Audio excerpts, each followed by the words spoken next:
હરાજી પાછી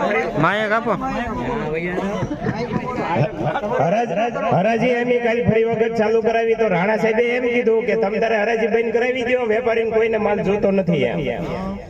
તો ઈ રીતે અમે બીજી વખત પછી હરાજી બંધ કરાવી કે અમારો કઈ માલ ચોરીનો છે નહીં કે અમારે દાણ ચોરીને જેમ સાનો સાનો વેચવો પડે એમ.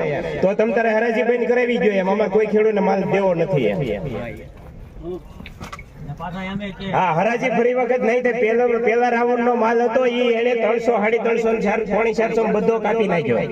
તો અમે એમ કીધું કે ઈ માલ ની ફરી વખત તમે પેલી હરાજી કરો, પછી બીજી નવી વેચો. એમાં ખેડૂત બધા મરાઈ જ ગયા છે 200 રૂપિયામાં. નીસું કાપી નાખ અને બંધ કરાવ્યા પછી હરાજી ફરી વખત કરી તો પાછા 100 રૂપિયા સુધારો કર્યો. તો ઘડીકમાં માલ નો ભાવ વધી ગયો.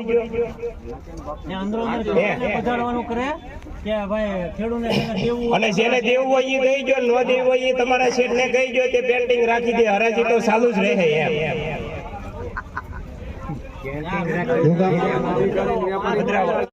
અધિકાર છે મા બાપ પાસે તો છોકરા માગે કે નહીં? આપણો હક છે સરકાર એટલે મા બાપ પાસે જો બધા માંગતા હોય, આપણા બાપા હોય તો આપણે 3 દીકરા હોય ન માગીએ કે ભાઈ મને મોટા કેમ તમે વધારે 5 વીઘા જમીન આપી અને મને ઓલા ઓછી એમ. ભાઈ બાટણ થાય કે નહીં? બધા બાપા હોય તો હરકી જમીન આપે એમ. તમે ઉદ્યોગપતિને આપો છો એટલું ખેડૂતોને આપી દો ને. વિગતે હું ઘડી કરીને વાત કરીશ.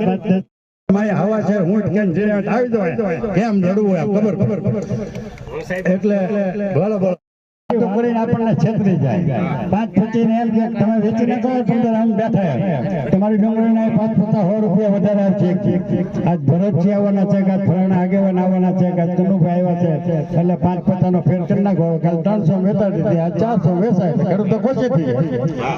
કાલ ને પમદી પાછા 200 કાપવા લાવવા માંડે ની હું ખાતે. એટલે ઘણી બધી વાત કરવાની છે. ભાઈ આહિરભાઈ ખૂબ સારી વાત કરી. આવી ખૂબ રમત ચાલે છે, કેવી ચાલે છે, કેમ ચાલે છે, વિગતે વાત કરી. પણ હું કનુભાઈ રાજેશભાઈ તમે